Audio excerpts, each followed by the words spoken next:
Hey guys, welcome to Code Decode. So today again we are going to cover some commonly asked and tricky Java interview questions. So these are the questions which will be commonly asked in a Java interviews from you. So we will be starting with collections, Java 8. Then we will move ahead with Spring, AOP, Hibernate. We will also touch some garbage collection and microservices. If you like this, please let us know in the comment section. We will create more such videos for you. So let's get started. Okay. So what is the latest enhancement in Hashmap? Okay, so in Hashmap, we also know that whenever collision happens, what we used to do is we used to create a linked list, and you also know that the order and performance of that particular Hashmap in that particular worst case scenario becomes order of n. So to increase the performance in Java 1.8, what people have done is that they have removed the linked list and rather they have implemented a balanced tree. So whenever a particular threshold is reached, the linked list is converted to balanced tree. So in that case, your worst case scenarios performance becomes order of log n, which is better than order of n, and the best case scenario is still order of 1.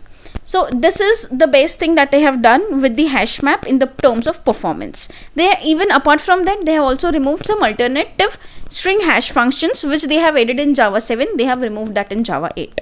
So that's the most important enhancements done in Hashmap in Java 1.8. Okay. So talking about Java 8, what is an optional class? Great. So optional class is nothing but a container type. So it may contain either of the two values, whether it is 0 when it is when the particular value is null, or it will contain 1 when the particular value is not null. It is present in a package called as java.util package. So this is basically a utility class for you. There are basically, to implement these operations, they have two methods available. The first method is present. So whenever you create an optional variable and you do dot present or is present, it will return true if the value is present, and it will return you false if the method is not present. Also, the second method which is commonly used with the optional classes is a get method. So whenever you are doing some operations and then you do get, so what it will return is, it will return you the value if the value is present in that particular optional container. So that's all about optional classes. The basic utility of this class is to prevent null pointer exception in your code base. Okay, so it seems like you have some hands-on experience on Java 8. So could you please tell me what is difference between map and flat map? Sure. So initially with Java 1.8, we had a concept of map. So map was the one which was used to perform the mapping. So if you are given a whole collection and you do dot map, then each and every element of that map is mapped. An operation is performed, that is mapping, and it is mapped to some different value. But in case of flat map, not only mapping is performed but also flattening is performed. So let me give you an example. So if you are given an employee, each employee is going to have a salary, int salary. Now suppose I want that that every salary is to be incremented with rupees 500. So what we can do is, we can do your employee list dot stream dot map such that employee's salary is salary plus 500. So this is a simple mapping functionality, that is performing mapping, increasing each and every salary to something a more or a less depending upon your requirement. But in the case of flat map, I'll give you an example. It is used when, if you have an employee list, each employee is having a list of books he has read. Now you want to fetch all those list of books, then not only that, you have to also fetch the name or the title of the book. So it's the thing is that you are wanting to do some operations on a list of list. So first you will have a list of employees, then you have a list of books into each employee, and on that you need to do some mapping, or you want to fetch something, or you want to modify something for each and every list. Then in that case you can use the flat map. So that's the basic use case. Now coming to the differences, as said already, the first map is used for performing mapping. Flat map is used for performing not only mapping but flattening. In the first case, in mapping, it is 1-to-1 mapping, and in flat map you can see that one employee can have multiple books. So it is one-to-many mapping. Now the map function, the function passed to map operation returns you only a single value for each input. But in the case of flat map, you can have arbitrary number of values for one input. Say for example, each employee can have multiple number of list of books they have read. Lastly, map is used only for transformations. Flat maps are used for transformations and mappings, and basically map produces a list of values, but a flat map produces stream of values. So that's all I know about the map and flat map. Okay, so coming to design pattern, can you please tell me the difference between the factory and abstract factory design patterns? Okay, so factory and abstract factory design patterns are two different type of design patterns we have, and basic difference between both of them is that when you implement the factory method, you have a factory that creates objects, while in case of abstract factory, you have factory that actually creates another factories. These factories in turns returns you objects. So it is like a single level is factory methods, and a double layer, the two type of abstraction is abstract factory. So abstract, each method in factory method returns you one kind of object, while in case of abstract factory, each method creates another factory, and those each methods in turn creates a methods which creates you object. So this is double layer of abstraction for you. So that's the basic difference between both. If you're interested in the world of online education, then you must have surely encountered Udemy learning solutions during your search for an affordable and reliable courses. Udemy is an only online platform that provides a myriad of technical and non-technical courses to its worldwide users. A very important feature that sets Udemy apart at the very first instance that it offers e-degrees to its users. So e-degrees are actually nothing but courses carefully selected considering their importance in framing the career out. You can see that there are multiple categories available which you can opt out from. So you can opt for either Python or data structures or C, C++ or Java, JavaScript, machine learning, and many more such options are there for you. And these are also available to you at a very interesting price of only 2,500. That is a reduced rate when you apply a code, that is Decode 50. To avail this discount, the link will be given in description below, and also the code will be given in the description below. There are many courses available at a very affordable prices, interestingly called as bundles. So you can go upon with these bundles. They are like bundles for digital marketing, AWS, web development, game development, React.js, machine learning, and many more. Not only just this, but upon successful completion of these e-degrees or bundles, you will be awarded with verifiable certificates also. So if you are looking up towards the upskilling and training technologies, learn an influential programming language, then Udemy is surely the answer for you. Okay, fair enough. So can you please tell me what are the different scopes available in Spring? Okay, so in case of Spring, we have multiple scopes available. So there are basically if you find 5 major types of scopes in Spring. The first 2 are very much used, that is singleton and prototype, and the rest 3 are rarely used, that is request, scope, request, session, and global session. So these are the 5 type of scopes: singleton, prototype, request, session, and global session. I'll tell you about each of them. So singleton is the scope where only one instance of Spring Bean will be created for the Spring container. This is the default bean scope, which is used to make sure that whenever you try to create another instance, the same instance will be returned to you. Otherwise, it may lead to data inconsistency issue. So in that particular case, if you are trying to have one bean of employee, if the employee ID is 1, the name is, say suppose Code Decode. If you try to auto-add that same bean and you in case modify the name of Code Decode to code_decode, then that particular thing will be reflected all over your application. So this is a kind of disadvantage in singleton, that even if by mistake you done changes in one of the place in the bean, that particular change will be reflected all over the application. So that's why came the prototype. So singleton was by default. Every bean in Spring is by default singleton, but you can explicitly put a scope of @scope and type a prototype. In that particular case, each new instance will be created every time the bean is requested from the container. So whenever you do @bean or @component, something like the way to create a bean into your container, Every time you try to do @autovire in another class, then what will happen is that whenever you try to do @autovire, a different bean will be returned to you every time you do the same thing. So that's the prototype. Now request, it is similar to prototype scope again, but it is used mainly for the web application. That is because whenever you try to put one single HTTP request to your application, another bean will be created. So for that whole HTTP request, one bean will be created, but whenever you try to put another HTTP request, a new bean will be created.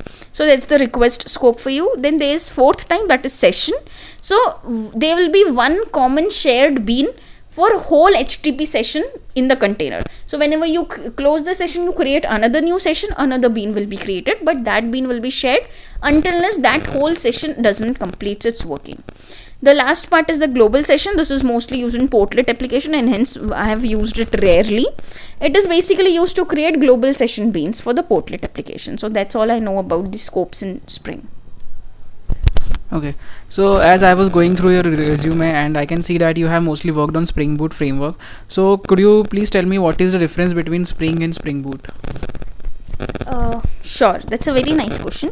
So Spring framework provides multiple features like dependency injection, data binding, aspect oriented programming, that is AOP, data access, and many more things that helps us in basically development of web applications or some applications. But Spring Boot is the way to help us in easier usage of this Spring framework by simplifying or managing various loosely coupled blocks of Spring, which is basically very tedious task. So suppose if I have to like configure my application, so it's very difficult to configure with only Spring framework because there was very much of the boilerplate code and redundancy. To make the life easier of an application developer, Spring Boot came into picture, which reduces your management and what makes your Spring, each and every module is loosely coupled, and these if you use just a Spring framework, these modules can become messy and tedious to handle. That is why Spring Boot came into picture to help make the life of application developer easier. Now how does it makes it easier is the next question. So I might answer you at the right place that what Spring Boot is all about is actually based on the rapid application development model. So whenever you have to create something quickly and make it at least deployable quickly to production, that's where the rapid application development model comes into picture. That's upon which the Spring Boot is actually created upon. Then secondly, it can be straight away created from the command line, so that's another advantage. Thirdly, it contains the starter dependencies, which are nothing but a group of dependencies.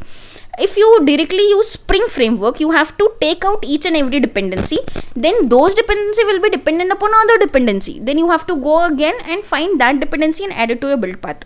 So this is a very tedious and messy thing. To help that, Spring Boot has something called as starter dependencies to help your life get much more easier. Then again, Spring Boot also comes with one more very good feature, that is the container, application container, or something also you can call as web application development container, that is Tomcat. So Spring Boot actually has the inbuilt Tomcat into it. You do not have to configure it externally. You do not have to add your war into that. Every Spring Boot application has its own Tomcat done into it. You can also modify the Jetic container or something by using the application.property. So that's all I have for Spring and Spring Boot differences. Okay, so could you tell me about what is Spring AOP? Sure. So Spring AOP is nothing but the aspect oriented programming type, and it is very similar to object oriented programming because the task of both is to provide modularity. But the key concept in AOP is that the cross-cutting concerns are segregated from the centralized or business code. That is how you can see that your scattered aspects are the cross-cutting concerns are actually separated from your business logic. So AOP is a way to segregate your cross-cutting concerns from your business logic or the main code base.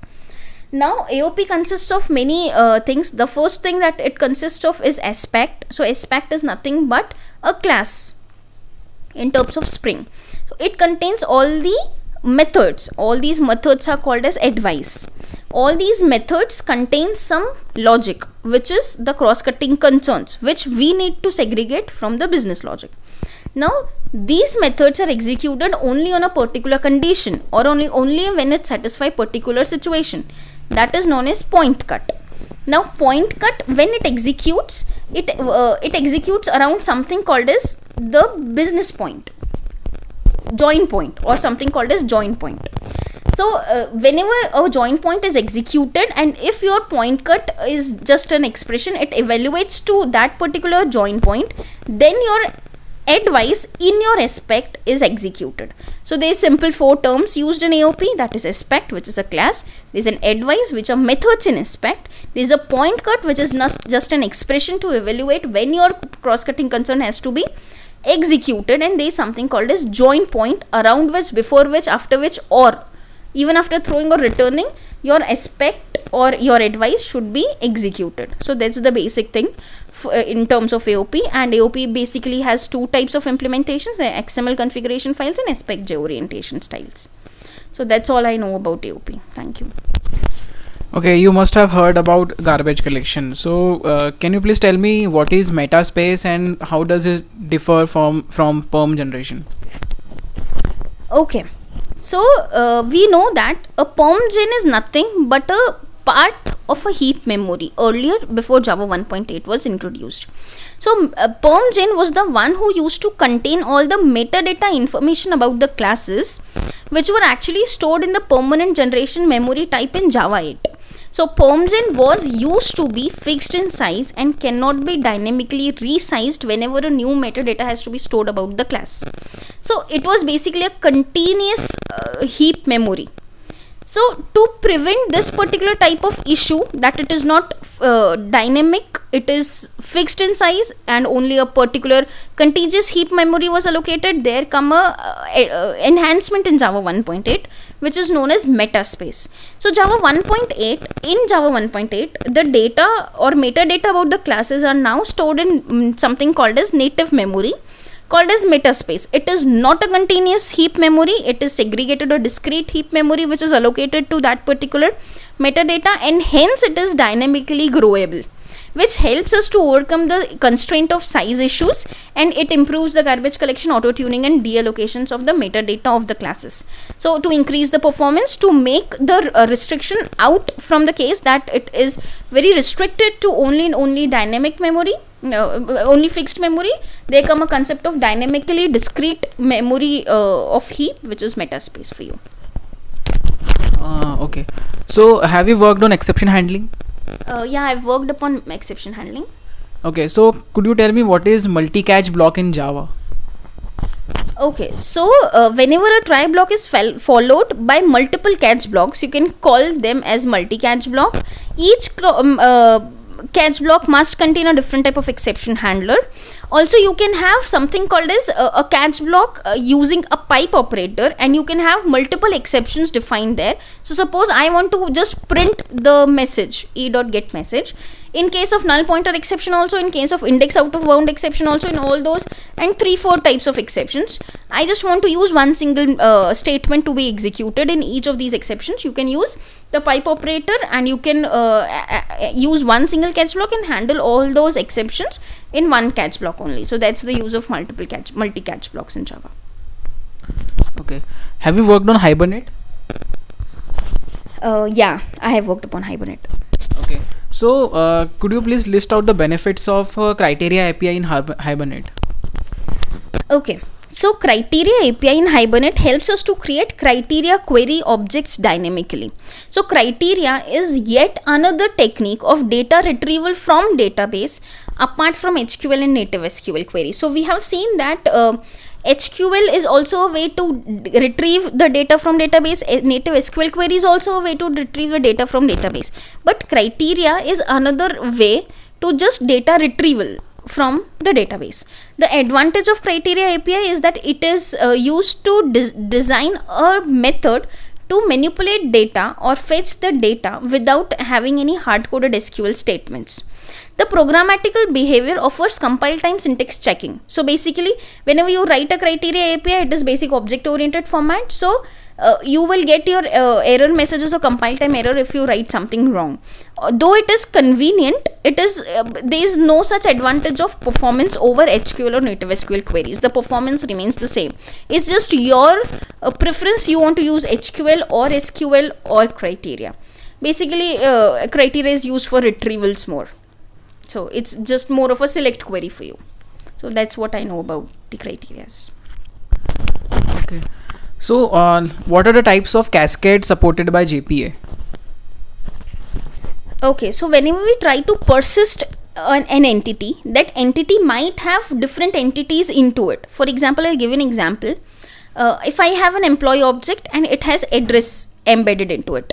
So if my employee is persisted, what will happen to my address class? So will that also be persisted, or what will happen to it? So these are the cascade operations which JPA provides us. So there are basically 5 or 6 types of cascade operations. I know the first is persist. In this particular case, if my employee object is persisted, then all the related entities, like for example address, will also be persisted. Second is merge. So if my employee is merged, all my entities, like for example address, will also be merged.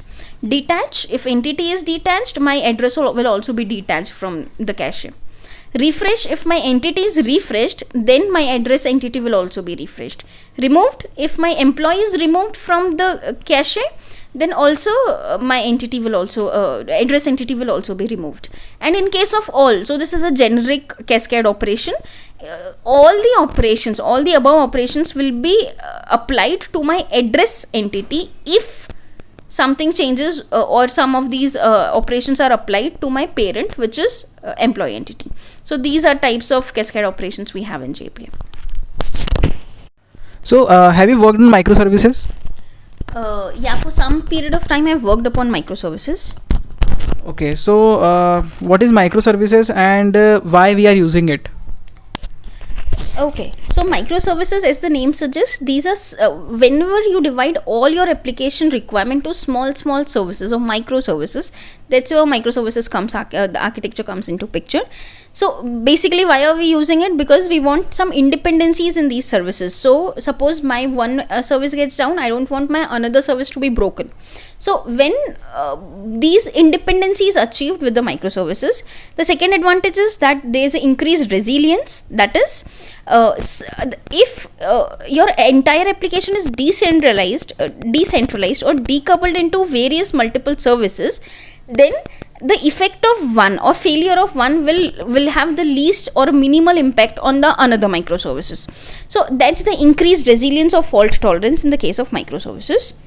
Then there is improved scalability also. So suppose one of my application is a business critical application, and that needs to be scaled up to multiple servers. In that case, we can easily do that with microservices. But in case of if you would have monolithic application, entire application has to be scaled up to multiple servers, which is the bad in terms of availability and performance. So that's the another reason why we are using it. Then we have the ability to choose the right tool or technology for the right task. Now suppose if I have one task which is good to go with mainframes and one is good to go with your Java, then you have a flexibility to use your language, your framework. It's just that they should communicate with each other. Then another advantage is faster time to market. Because microservices are loosely coupled, I can assign each of my team members one microservice to work upon entirely, and once all my 5 or 6 team members are done, my whole application will be ready. So at the end, all my 5 or 6 modules are ready, I can easily deploy it. And the last thing is that easy debugging and maintenance. So suppose one particular microservice is having a bug, then all of my 5 members need not work on the same thing. The one who has developed it can debug, knows it better, can test the application and maintain it. Rest, then they can have their own things to continue with, and hence it makes sure that I have delivered at least the error-free applications, which is vastly improved in the terms of debugging and maintenance. So that is why we are moving more towards the microservice architecture than from the monolithic one. Okay, that's it from my side. I will share the feedback with the HR. Thank you. Thank you.